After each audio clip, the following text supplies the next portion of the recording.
Hi, I'm Michael Correa, and this is Psych Exam Review. I've already made a number of videos about personality, and this will be the last video in the personality unit. So some of you who've been watching the previous videos may have been wondering when I was going to talk about the Myers-Briggs Type Indicator. So this is one of the most widely used personality assessments today. It's taken by over 2 million people each year.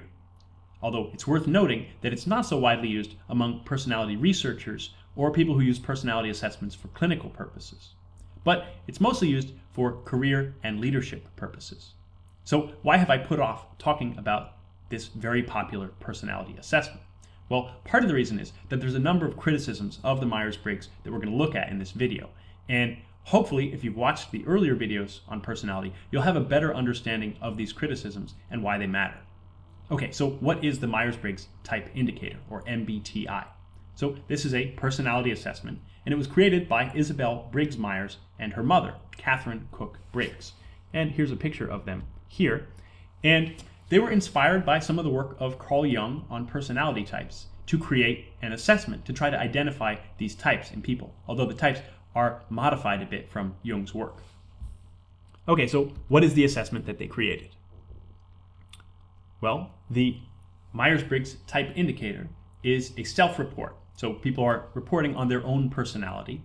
And the way that they do this is that they're given what's called a forced choice statement. So there's a statement about the self, and each person then has to agree or disagree with that statement. They can't choose both, and they have to choose one. Right? So it's a forced choice between agree or disagree. And then they do this for a series of statements. And these statements are designed to assess 4 different dichotomies. So these dichotomies are introversion versus extroversion, sensing versus intuition, thinking versus feeling, and judgment versus perception. Okay, so what do these different dichotomies mean? Now, you're probably familiar with the idea of introversion versus extroversion, although it's slightly different for the Myers-Briggs. It's not quite the same as the way that it's assessed for something like the Big 5 introversion versus extroversion trait. But you might wonder about these others, sensing versus intuition. What does that mean? Well, what that is referring to is how a person gathers information. Do they prefer to trust their senses, or do they prefer to rely on their intuition, their gut, or their feeling about something? And the idea here is not so much that it's about aptitude, but it's about preference. Which one do you prefer to use? It doesn't mean that if you score, towards sensing, that you're better at using your senses. It just means that that's what you prefer to do. So thinking versus feeling refers to making decisions. Do you prefer to think about things, or do you rely on your feeling when making a decision? And then lastly, judgment versus perception refers to an overall preference towards judging versus perceiving. And again, it's about a preference, not an aptitude. It doesn't mean people are better at perceiving or better at judging. Okay, so based on these 4 dichotomies, a person will get a 4-letter score. So you either get an I or an E. Then for sensing or intuition, you either get an S or an N. That's because the I was already taken by introversion. And then for thinking versus feeling, you get a T or an F. And then judgment versus perception, you get a J or a P. So you get a 4-letter type. So you could be an INFP, you could be an ESTJ, and there will be 16 possible personality types. Right? There's 16 ways that you can combine those scores for each of the 4 dichotomies, and that means we'll have 16 personality types. Now, you might immediately look at that and think, well, that means there's only 16 types of people in the world according to the Myers-Briggs. And that's true. There's only 16 possible scores you can get. And you might think, well, maybe there's more personality types than that. But maybe it's a reasonable number. We can sort of keep track. We might be able to think about all these different types. And if you search online, you can see all of the different possible letter combinations and a little description about what that letter combination means, right? And how the combinations of letters might, how they might interact with each other. Okay, so the idea that there's 16 personality types brings us to one of the first main criticisms of the MBTI. And this is that it's a typology. So we're talking about types, not dimensions, right? So when I talked about the Big 5, we talked about 5 different dimensions. And here we're talking about types. So why is this an important distinction? Well, we could imagine something like introversion to extroversion, right? We could think of this as this possible range from very extremes of introversion and extroversion to sort of somewhere in the middle. Okay, so when we say this is a pretty broad categorization, what I mean is there's only two types, right? You're either going to get an I or an E. And this means that the difference within a type, within a letter, might be greater than the difference between the two different letters. All right, so what does that look like? Well, let's say that you're a little bit introverted. And so you're on this distribution, you fall somewhere here. Well, when you take the Myers-Briggs, you're going to get the letter I. And let's say your friend is slightly extroverted. Well, they're going to get an E. Right? So you get two very different scores, even though you're actually not that far apart. Right? You're fairly close together. At the same time, somebody else could be extremely introverted. And the difference in introversion between you and that other person is quite large. It's much larger than the difference between you and your friend here who's slightly extroverted. Similarly, somebody over here who's extremely extroverted is going to be very different from your friend, but they're going to have the same score, right? So that means we give sort of this blanket categorization for both of these people who are quite far apart as both being E or both being I, right? Now, the problem here is that this reduces the reliability. And part of the reason it reduces reliability is because most people are going to be sort of in the middle here, right? These extremes are going to be pretty rare. If we imagine maybe there's something like a normal distribution here, right, for this trait, most people are going to be clustered around the middle, right? They're not particularly introverted, they're not particularly extroverted, they're somewhere in between.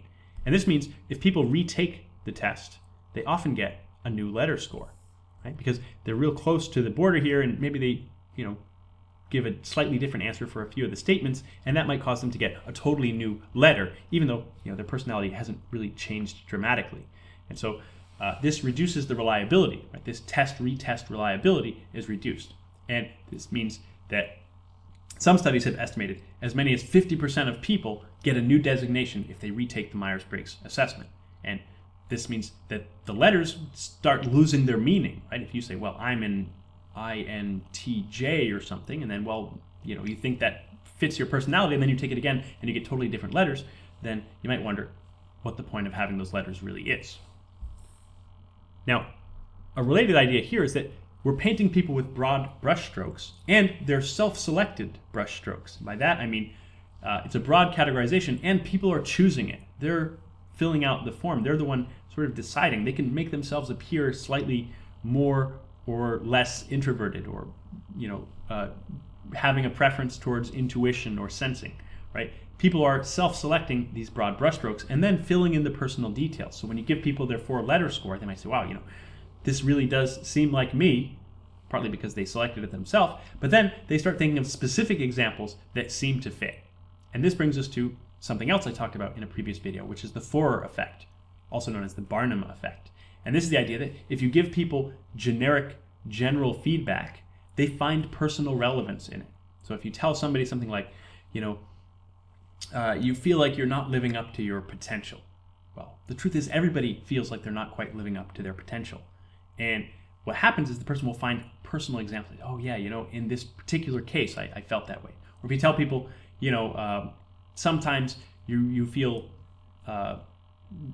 withdrawn around people. You want to be alone when you're around others. Well, there's probably lots of times where everybody has felt, a little bit like they want to get away from people for a while. Now, that might happen more or less often, but what happens is somebody hears that feedback and they might think of examples for their own personal life where that's true, and now they start believing that the feedback was accurate. And that's what Forer demonstrated. He gave this generic feedback to people after they took a personality assessment, and they all thought, wow, this is really accurate feedback. And then it turned out they all got the same feedback. So it wasn't personalized at all, but they all felt it was personal, right? So that's another danger with the MBTI feedback. People will look at their letter score, they'll find ways to make it seem personally relevant, even though many people who have the same letter score, of course, are going to have quite different personalities in some ways. Okay, so you might think, well, who cares, right? I mean, it's a convenient way to simplify the social world, Yeah, sure, there's probably more than 16 different types of people in the world, but we can't have 1,000 personality types, because at that point it's meaningless, right? And nobody can remember them all, and it's too much. So maybe 16 is a good number. It simplifies things a little bit. We get some general categories for people. What's the harm in that? Well, the harm might come in how the test is used, right? And the ethics of using this type of personality assessment by corporations. And the problem here is it's often used to make predictions about people's skills and certain behaviors that they might be capable of doing, and it's really not designed to do that. So people who score as introverted or extroverted, that might have an influence on whether they're seen as being a potential leader in a company.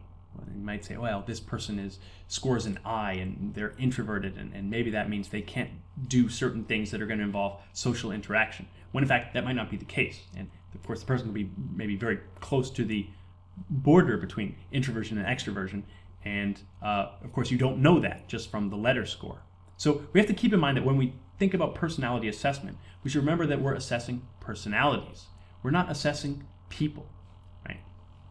So it's interesting to think about ways that personalities differ. It might be interesting to think about different types of personalities and try to categorize them, but we should remember that at the end of the day, when we're making decisions for a workplace, we should be focused on the individuals themselves, not on these broad categories of types of people. And this is something that I talked about when we talked about intelligence, right? We saw that in general, yes, there are group differences in intelligence, but you can't make predictions about individuals based on those group differences. And the same would be true for this type of personality assessment. Yes, there might be general differences in personality types between people, but that doesn't mean if you know somebody's type that you know their specific skills and behaviors that they're capable of. And we should always keep that in mind. The focus should always be on the individual, not on broad categorizations.